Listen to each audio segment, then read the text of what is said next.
জনাব হোসেন মোহাম্মদ এরশাদ রংপুর ৩-কে তার বক্তব্য রাখার আহ্বান জানাচ্ছি। আপনার সময় ২৫ মিনিট।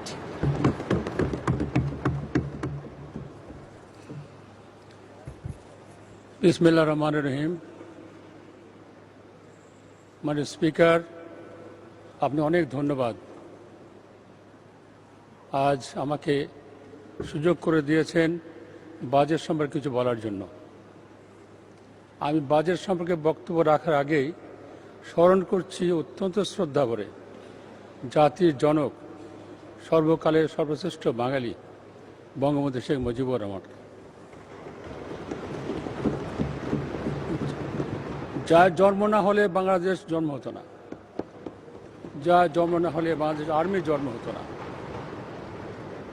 যার জন্ম না হলে আমি ন্যাশনাল ডিফেন্স কলেজ করতে যেতে পারতাম না, যার জন্ম না হলে আর্মির সৃষ্টি হতো না, যার জন্ম না হলে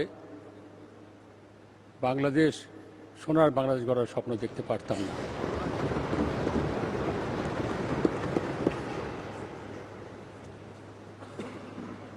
আমি কিছুটা পিছনে ফিরে যেতে চাই।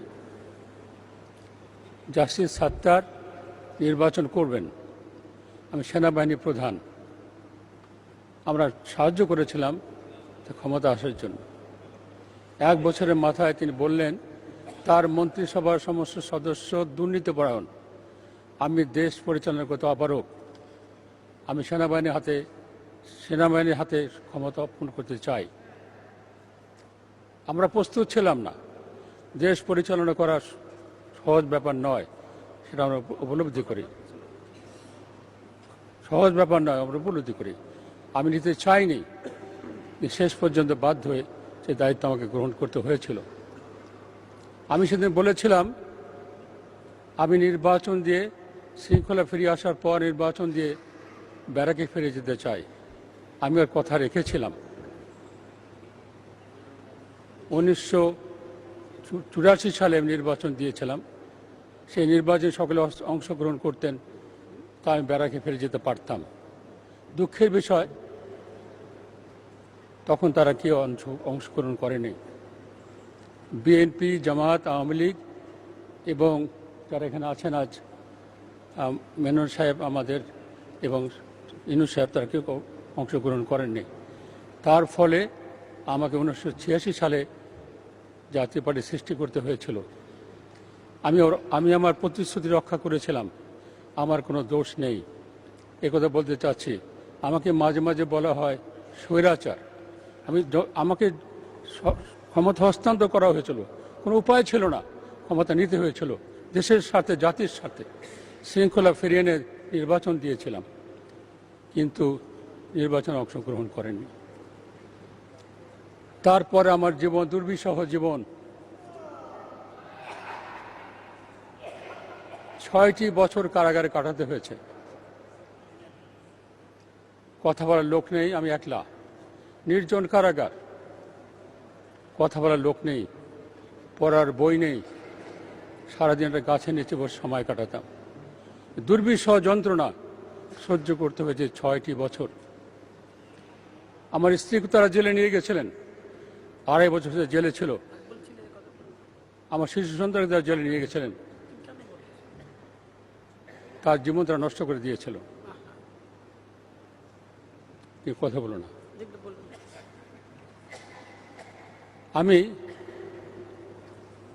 আমি চাঁদ দেখতে পারি নাই 6 বছর, তারা দেখতে পারিনি 6 বছর, 12টা ঈদে অংশগ্রহণ করতে পারিনি। ইফতারের সময় যে ইফতার দিত, বলেছিলাম আমাকে একটু মিষ্টি দিতে পারবেন, ডিআইজি বলেছিলেন এর বরাদ্দ বেশি দেওয়া যাবে না। সব কথা মনে আছে। সেই দিনের কথা স্মরণ করে আমি একটা কবিতা লিখেছিলাম, পড়ে শোনাতে চাই। ওরা আমার সকল অনুভব আর চিন্তাকে হত্যা করতে চেয়েছে, সে কথা লিখতে চেয়েছি, কিন্তু আমি কিছুই লিখতে পারি না। শুধু জানি বাইরের পৃথিবীতে গ্রীষ্ম, বর্ষা, শীত আর বসন্তরা আসে, শরৎ চলে যায়, হেমন্তেরা মিশে থাকে সকল স্বপ্নের সঙ্গে। আমি লিখতে পারি না চৈত্রে ঝরা পাতার কথা লিখতে পারি না আমি। এক খণ্ড সাদা কাগজ, একটি কলম, সারাদিন ভাবি কাগজ আর কলমের কথা। কতদিন নক্ষত্র দেখিনি, আমার আত্মার ভিতরে রক্তে দেখেছি নক্ষত্রের আলো।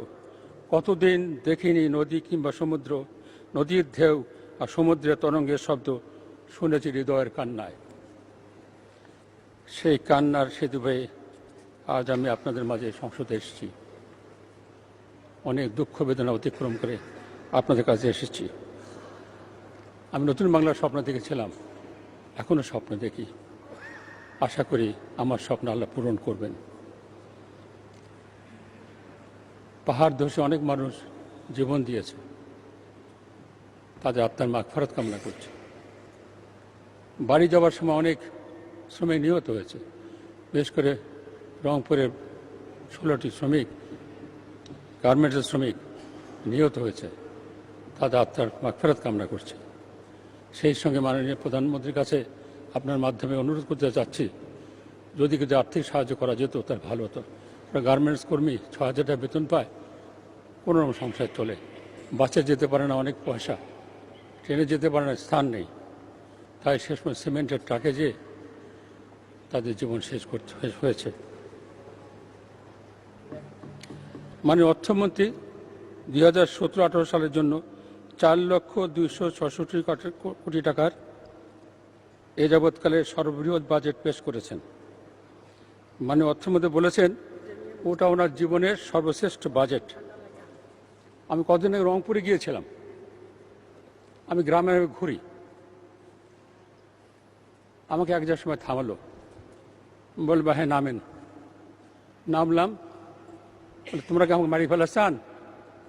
কি হয়েছে? 50 টাকা চাউল খাই, আমি শুনছি বাজেটের পরে সব জিনিস দাম বাড়বে, আমরা বাঁচবো কি করে? আপনি মাননীয় প্রধানমন্ত্রী করেন কমার জন্য। আমি তো বলতে পারলাম না, মনে মনে রাখলাম মাননীয় প্রধানমন্ত্রী আমার সাথে দেখা করেন না, কি করে বলবো?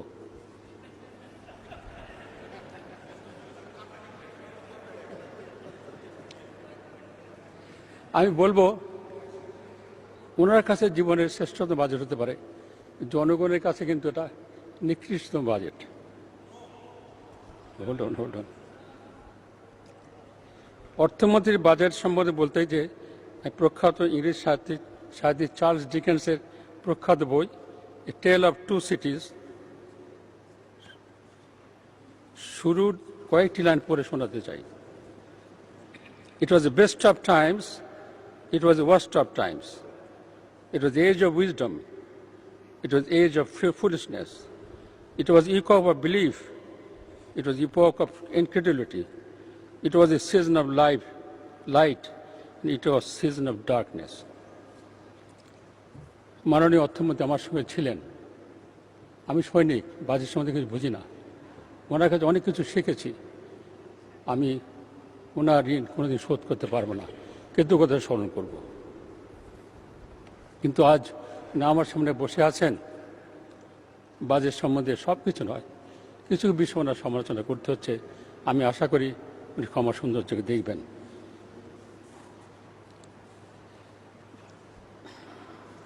উনি বলেছেন বেস্ট অফ বাজেট, জনগণ বলে ওয়ার্স্ট অফ বাজেট। ব্যবসায়িক প্রতিষ্ঠান এফবিসিসিআই, বিজিএমই, বিটিএমই সকল গবেষণা সংস্থা বাজেটকে দুঃসহ বাজেট বর্ণনা করেছেন।